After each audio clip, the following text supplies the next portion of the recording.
Hello everyone and welcome back to my YouTube channel with another useful and informative video.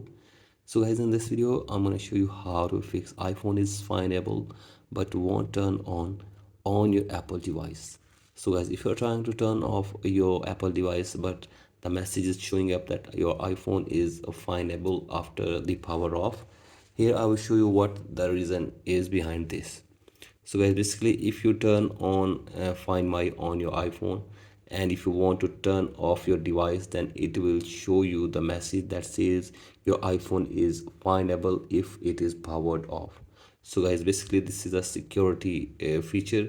If you turn off your device, it remains findable for 24 hours, and it will work on your Apple device, and you will be able to find your Apple device if it is lost or it is forgotten. So guys, here I will show you how can you turn it on. This is very basic and simple.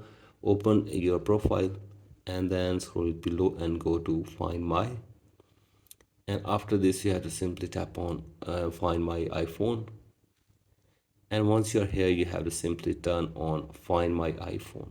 So guys, once you turn it on, after this your iPhone will remain findable if it is forgot or it is lost or it is not in your hand. So guys, with this feature you can easily find or locate your Apple device if you turn it on. So guys, basically this is not a problem. You can easily use this feature for security purpose whenever your iPhone or Apple device is lost. So guys, that's it for today's video. Hope this video helps you. Please like and subscribe to my YouTube channel as well. Thank you.